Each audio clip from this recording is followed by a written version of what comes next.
Hi, you're watching Current Issues. My name is Vineet Malhotra. Two American lawmakers have introduced a bill in the US Congress proposing to designate Pakistan a state sponsor of terrorism. From harboring Osama bin Laden to Pakistan's cozy relationship with the Haqqani network, there is more than enough evidence to determine whose side Pakistan is on in the war on terror.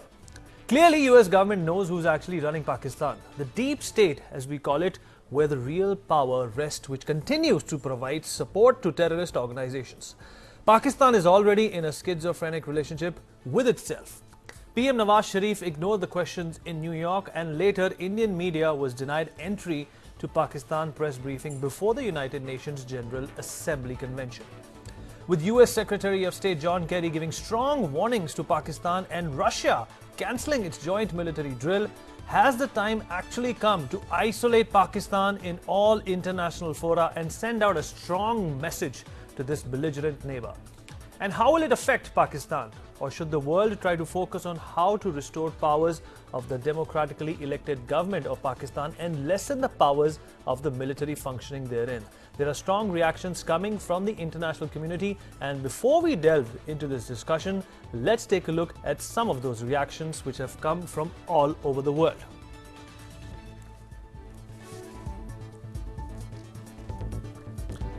Okay, Japan condemns the terrorism in all forms, regardless of its purpose, and strongly reiterates that no act of terrorism can be justified. Germany reiterated its stance on this particular matter and said Germany stands firmly on the side of India in the fight against terrorism. Every country has the responsibility to take decisive action against terrorism, which emanates from its own territory. France too has been inflicted with terrorism and was swift to react when it said, "We call for decisive actions to be taken within the respect of international law against terrorist groups targeting India, and in particular Lashkar-e-Taiba, Jaish-e-Mohammed and Hizbul Mujahideen."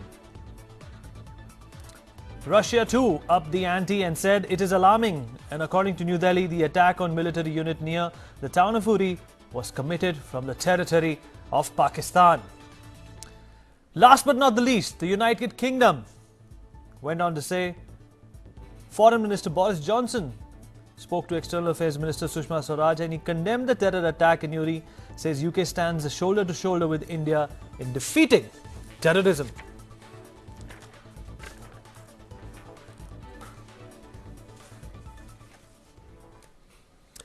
Okay, on this note, also introduce our guest who will be joining me on Current Issues, Anil Kaul, Defence and Strategic Affairs expert. He's a colonel and he's retired. Thank you, sir, for joining us. Ravinder Sachdev, who's the founding member and director of US-India Political Action Committee, is also with me in the studio. Sir, thank you for being here. A pleasure. Hamal Haider Baloch, international spokesperson for the Baloch National Movement. He's going to be joining us via Skype. Okay, let's start with you, Mr. Ravinder Sachdev. The EU has probably woken up to the fact that Pakistan is the biggest worry in this world. Pakistan is the cancer which has been inflicting a lot of pain and a lot of terror, so to speak, all over the world. And they have finally woken up to this particular fact. And is this the right opportunity for India to up the ante, to give Pakistan what it really deserves? And that is probably a thumping reply and calling it a terrorist state, calling a spade a spade. Sure. I think the US has definitely not only woken up now, it has been awake. But the issue is that what is the treatment? Like if it's a cancer, it's chemotherapy, how does it happen, etc. I think the opportunity for India herein lies. So US, and we'll come to US in a moment. The opportunity for India lies, I think, if we want to kind of convince the international community that there is a crisis, is to bring the fact that is this the kind of Cuban crisis moment for India? That's what the world should be aware. Because, okay, talking about terror and facing terror, it keeps on happening every now and then. What India should position to the world community is that, are we facing a kind of a Cuban Missile Crisis situation? Now, if that is the situation we are facing, then the world community must definitely, get its act together, because it's going to be a momentous decision for India. As far as the US is concerned, especially, I mean, in the worst case scenario, let's say of a nuclear, I mean, that's the worst case, we cannot even imagine, but so be it. The US would obviously look after its own self-interest. The danger for the US and the worry for the US should be that, will it have like a suitcase dirty bomb landing up within US borders. Like, I mean, yesterday this New York thing happened. There was somebody who planted bombs in garbage dumps and all, etc. Right? Right. So we have to make the world community aware of their own self-interest also, in addition to broader terms of, regional and terror, of course, which keeps on happening every now and then. So perhaps I think the realization which the United States must kind of take away now should be that, is this going to be India's Cuban Missile Crisis situation, and what is the decision that the Indian government will take? And that's where I think the US is kind of getting more and more concerned. It has all along been, but the issue is that what is the treatment? Is it business as usual, or business is slightly So this unusual? international snub is probably going to benefit India more than it's going to benefit the United States. Colonel Anil Kaul, coming to you. Pakistan-occupied Kashmir has about 28 terror camps, sir, and within Pakistan, if we exclude POK, there are about 300 plus terror training camps. And if we talk about a reply, we talk about a befitting reply. Defense Minister Parikar has also reiterated the fact that there will be a befitting reply to what Pakistan has done and what it is involved in. How feasible it is for us to indulge in such a such a reply with Pakistan when we know this is not 71 or 65 or Kargil. We know that this country is nuclear and it is armed with people who cannot wait to get their hands on those codes. Vineet, first and foremost, let me assure you that we have the capability of taking out any of these camps, and we have got enough types of weaponry which need not be put in the showcase, and it can do its job without even somebody coming to know where the hell it came from. So that is, apart from that, the fact of the matter is, would it cross a red line? You just mentioned about somebody laying his hands on the black button. Well, they have this innate feeling of being able to blackmail us by saying that they'll put a nuclear bomb across the border. Well, they must understand that though we profess no first use, the second use will be so devastating that it will be difficult to even think of using it for the first time. And besides, they are now changing their paradigm from using strategic nuclear weapons to tactical nuclear weapons. Okay, Hamal Haider. Tactical nuclear weapons have got very limited. Absolutely, sir. Of course, we have our options. We have to be assertive. We have to probably even change our strategy when we talk about Pakistan. We've had a strategic restraint applicable against Pakistan for so many days. Probably it's time for us to go into an offensive defense. Let me also rope in Hamal Haider, who's with us via Skype. Hamal, thank you so much for joining us and talking to us. We did help out Bangladesh a few years ago, and now it is a free country. Balochistan is probably come up at a time when Pakistan is at its most furious regime. It's at its most, it's probably facing the worst times when it comes to actually managing itself from within. Do you think, India's support to Balochistan is probably has come at the right time? And what can the Balochi brothers do, for us to aid them to probably relegate Pakistan internationally and to make them realize that whatever they are harboring, whatever they are doing to its neighbors is very, very wrong? Yeah, exactly. Pakistan is basically a terrorist country, and it's a rogue country. The only solution to Pakistan problem is to disintegrate it, in my opinion, because Pakistan is an unnatural country. The people living in Pakistan, like Sindh, Balochistan, and Pakhtunkhwa, they are not happy with Pakistan. They want to be separate and they want to regain their independence like Balochistan.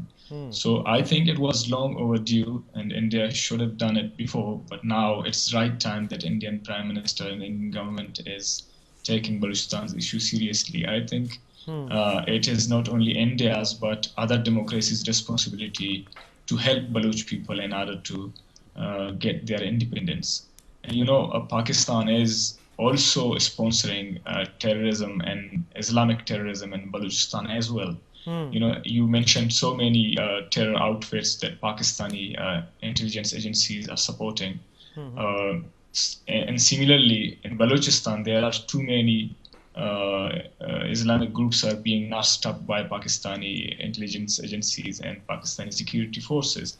So in future, we are seeing a huge change in Balochistan in terms of Islamic groups. So Balochistan is going to be a battleground as it is strategically an important territory area. So Pakistan is probably going to use it in order to crush our movement and threaten other countries in that area. And China is also with Pakistan, you know. China also blocked. China is Zakir with Rahman's- Pakistan, and that is probably another thing which relates to our relationship, Mr. Sajdev, with the US. Our proximity, our friendship with US has only become better over the past few years. Do you think that is the reason the proximity between China and Pakistan, is at its best? And that's why they're having this corridor of trade and economics, and it probably is an illegal one. Sir, I'll come back to you for the reply, but we have a caller. Nikhil is giving us a call from Noida. Nikhil, what's your point?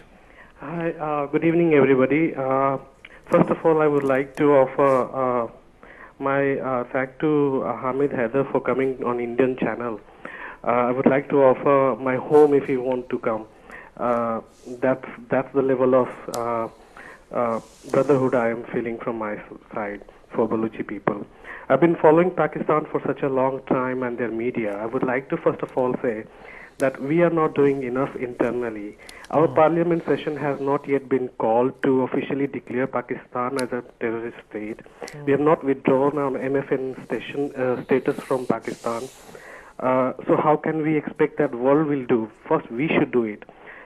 Second thing that we have not even put economical sanction on Pakistan. We should ensure that the MNCs are not doing any trade with Pakistan who wants to trade in India.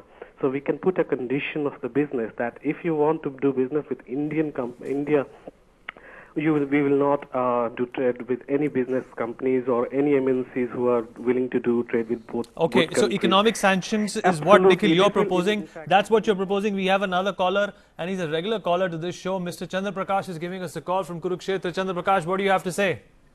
Malhotra ji, छोटी सी बात कहूंगा। जी, कृष्ण जी, आपने कुंती को शिशुपाल की उदंडता पर निश्चित सीमा रेखा के बाद उसके प्राणांत के लिए कहा था। जब शिशुपाल ने सीमा रेखा लांघी तो आपने उसका वध कर दिया था। ऐसी ही प्रहार की मुद्रा में पाकिस्तान दिख रहा है जो शिशुपाल बनाए। पार्थ, आपसे हर भारतवासी प्रार्थनारत है कि हमारे देश के कर्णधारों को सद्बुद्धि दें ताकि पाकिस्तान को मुंह तोड़ जवाब देंगे, राष्ट्र को इस संकट की घड़ी से मुक्ति दिलाए। बहुत बहुत धन्यवाद। जी, बहुत बहुत धन्यवाद चंद्र प्रकाश जी हमें फोन करने के लिए. Now, Mr. Sajdev, coming back to you, the question that I had asked you about the growing friendship between Pakistan is probably an offshoot of the growing proximity between the India and the United States. No, absolutely. And I'll just say one thing and come back to the other. You see the China corridor, which you just mentioned, actually, and there was a talk that Pakistan ka disintegration, okay? The China corridor now, the economic corridor, I think is virtually like a steel rod, which will ensure that Pakistan will not break up now. Because now China has a vested interest in this entire corridor with its all security and all. So in a sense, it's like an iron rod put up into the body, which will prevent to some extent, if there was to From be it to disintegration. That's one.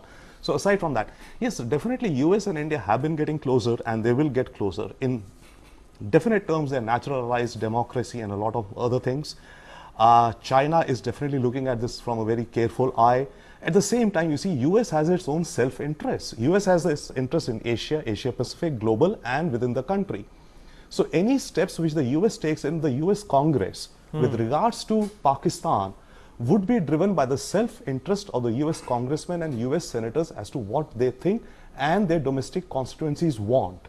For them, the biggest threat is domestic terrorism. Right. So if India can put it across this way, that in the doomsday scenario, even if it's like limited strikes and whatever is happening, if Pakistan comes into a situation where there's chaos and these dirty bombs can be picked up and somebody can pick it up and bring it into a backpack, and lo and behold, in New York or Washington or Seattle, you have a radioactive bomb. That is the kind of fear. and real self-interest which would further drive the US towards securing Pakistan to the extent that it can. Absolutely, and let's not forget, that diplomatically we are trying to isolate Pakistan on an international level. Colonel Kaul, coming back to you, diplomacy aside, 60 to 65% of Indian citizens want India to respond to this attack in Uri in a muscular way. If we do opt for, surgical strikes, if we do opt for guerrilla operations, do you think, sir, the war, it would probably lead to a full-fledged war with Pakistan?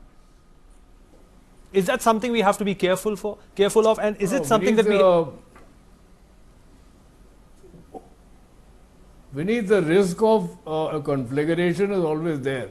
But we cannot be blackmailed into being scared about not taking a certain amount of steps and taking action to the extent that it hurts Pakistan where it hurts most. I would like to also submit here that this Chinese influence on this Chinese corridor, the moment the Balochis start getting inimical to this corridor and start attacking whatever is moving up and down this corridor, the Chinese are likely to get out of here, and that is something which the Pakistani don't want. So therefore, it is a double-edged weapon. Whether the port itself can be protected or the entire line of communication of some 5,000 kilometers will be able to be protected by. I mean, the amount of people required is humongous, and small. The Northwest Frontier Province has never been able to be brought under heel right from the days of the British. So the point I'm trying to make is that even if we go for a surgical strike, this has to be done in consultation with a lot of other things happening in other places where the attention is diverted from not only one front. Okay, now Hamal, coming back to you, India has upped the ante in terms of supporting Balochistan. 15th August, Prime Minister Narendra Modi from the Red Fort pledged his support to the Baloch people. Tell us the ground reality. How do people perceive, the way India has suffered at the hands of Pakistan? You are probably in a position to tell us, what goes on in Balochistan and in Pakistan, and of course we are here to tell you, we are here to make you privy to what's going on in India. How do the people in Balochistan feel about the ground reality that Pakistan is making them go through? Well, the people are suffering at the hands of Pakistani establishment, and secondly, our people are secular, and we are totally against any kind of extremism, be it Islamic extremism or any kind. But the people are very much angry against Pakistan and other Islamic groups in Balochistan.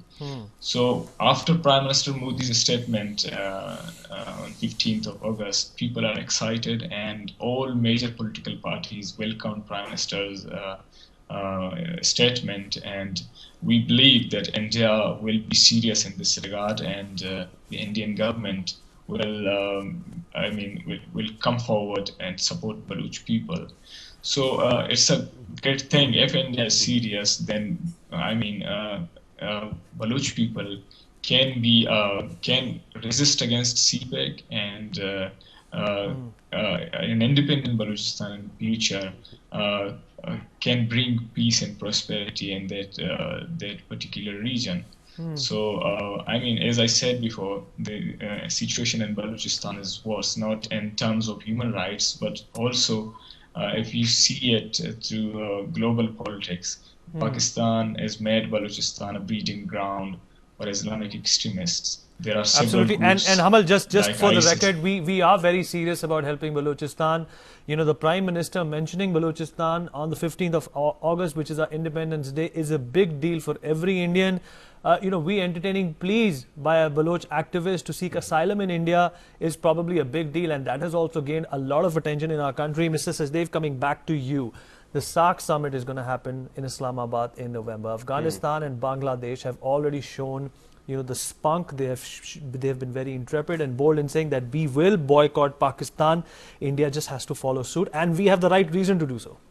We should, but also I think November, if that's the date, right? For SARC, November is too far. It's only September right now. Between now and the next 6 weeks, a lot could happen or some things could happen. So let's wait for that. But I do think definitely India, if not has a case, India should, must, or could, stay away from SARC, could stay away from SARC. Absolutely, yes. India must consolidate its integrated, holistic approach. As I think everyone is saying, all of your expert panelists are all saying that we should look at an integrated approach. Absolutely. And we have a caller from Panchkula. Mr. Bhupinder Singh is giving us a call. Bhupinder Singh, go ahead. Yeah, actually, there's one simple step India can take. Why don't they demolish the Indus Water Treaty? That's a simple step. And another thing, stop trading with all the goods we are trading from Pakistan and supplying them. Just cut out all this for a few times up to let them realize what they are doing. Okay, probably that's a good idea, but it's too little a response for the kind of audacity that Pakistan has been indulging in. Let's get Sudhir also. He's calling us from Indore. Sudhir. नमस्कार sir. Namaskar. Sir है ना, हम दूसरों से आतंकवादी देश घोषित करा था पाकिस्तान को, ये कह रहे हैं. पहले हम अपने देश में तो इसको घोषित कर दें कि ये आतंकवादी देश है. इसके लिए विशेष संसद सत्र बुला करके और फिर एक प्रस्ताव पास किया जाए. अमेरिका में तो संसद में पेश हो गया सर. जी बिल्कुल. There's always been a dichotomy of power in Pakistan, and Colonel Kaul, coming back to you, a lot of experts also are of the opinion, that the deep state that exists between Pakistan and the puppet government that, is probably just, a face-saving grace. If these two are separated, the chaff is separated from the grain, there could be some dialogue. But are we talking to the wrong people? Are we targeting the wrong people in Pakistan?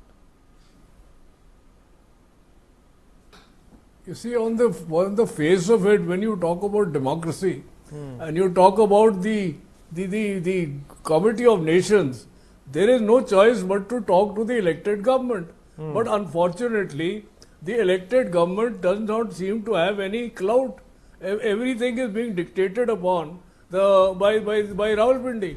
In the last 2 months, two very significant actions have taken place. One, the NSA has been replaced by a Lieutenant General, and now the Defence Secretary has been replaced by a Major General again, or Lieutenant General. Now the point is, who's calling the shots? And if they are calling the shots, then let us talk. Is it worth talking to anybody? Because I have been on a number of channels, and I've discussed with a number of their analysts and experts. They are not willing to accept anything that we say. A situation has reached where I think it is futile to keep talking. However, the diplomacy and the talk part of it in the international fora must continue in its own way, whereas our other options must be exercised in totality in another direction. Okay, so probably we should propound what Franklin D. Roosevelt used to say, that we should speak softly but carry a big stick. On that note, let's take a caller. We have Paramjeet who's giving us a call from Haryana. Paramjeet. Yes, I am listening to you, and I have 2 points. One thing is, it should be tit for tat, and another is we should look for the moral values. Like one sports person, we give the crores of rupees, whereas our defense personnel are given only few bucks, like 5 lakhs. That is also a our government should take care of it. The martyrs and people are dying on the border. Absolutely. So a comprehensive approach to tackle Pakistan is what Paramjeet has suggested. Let's also take in Sudhir, who's giving us a call from Raigad. Sudhir, just be quick about your comment or question. We're running out of time. Sir, I want to say that if we stop, like when the Baghdad project was going on, Pakistan was, that time he just complained to the International Arbitration Court. Similarly, if you will divert the waters which is flowing from India to Kashmir, if you stop that somehow, that will help a lot to bring the Pakistan in correct path. Okay, Mr. Kaul, I saw your hand go up, sir. You wanted to respond to any of our callers. If you want to make a point, sir, this is the time now. We're running out of time. We need just a short point. Yes. That let us not get involved in any knee-jerk reactions. We have enough time to plan, and yesterday night, Mr. Sheshadri Chari has made some very, very serious statements. Whether they are of any meaning or not, that is to be seen. And today, the Raksha Mantri has more or less dittoed what Sheshadri Chari said last night. Now, if they mean business, then I think there is, and but the caution here is, let us not discuss these things on television channels. All right, sir. And, Mr. Sachdev, coming back to you, we run out of time. Pakistan for years has been lobbying in the US Congress. They have lobbyists, whom they actually pay, and they collect a lot of aid, for to be used in Pakistan for infrastructure, for government, for schooling, to take care of poverty. But that, that money has been used specifically to aid terrorism. When will that stop? And what is going to be the difference of what Ted Poe has raised in the US Congress, to declare Pakistan a terrorist state? What is the difference to, that has come today and what existed before? I'll answer perhaps in bullet points since we have less time. One is that I think since 2002 till date, the US has given around 33 billion US dollars in aid to Pakistan, which goes for various capacity building, etc. And a lot of it gets, leaked into promoting structures, infrastructures of terror. That aside, the US has often been aware, has much been aware, and in fact the Indian American community and we ourselves also oftentimes have raised these issues in the US Congress. What Poe and Pete Olson are doing right now can have some effect. I can give you one example. In 2003, there was a bill introduced, annual budget for the State Department, which includes the aid to Pakistan. There was a rider included in that the aid to Pakistan will only be given if Pakistan can show progress towards democracy, dismantling of some kind of madrasas, reduction in cross-border terrorism, etc. So every year the State Department has to certify that in order for the aid to be happening. But what happens each year, a waiver is given to that aid, etc. But what's coming around now, I think, is that, again, that's why I'm saying, if the US can realize, if the US congressmen can realize that, is that this could be India's Cuban Missile Crisis moment. Because if this were to happen, there can be a lot of chaos. Absolutely. With this seriousness, I think we could see perhaps some more firmer steps from the US. What those could be has to be seen. But at the same time, many of your callers, and I think all experts are saying the same thing. India ourselves, we should strengthen our own internal. Firmer steps, and like Colonel Kaul said, that we have to take our time. A knee-jerk reaction is not warranted when you're dealing with such a foxy neighbor. On that note, we'll have to end the show. I'd like to thank all our guests, Mr. Hamal Haider, Mr. Sachdev, and Colonel Kaul. Thank you for joining us. That is all we have on Current Issues tonight. We'll see you tomorrow. Keep watching News World India. Thank you.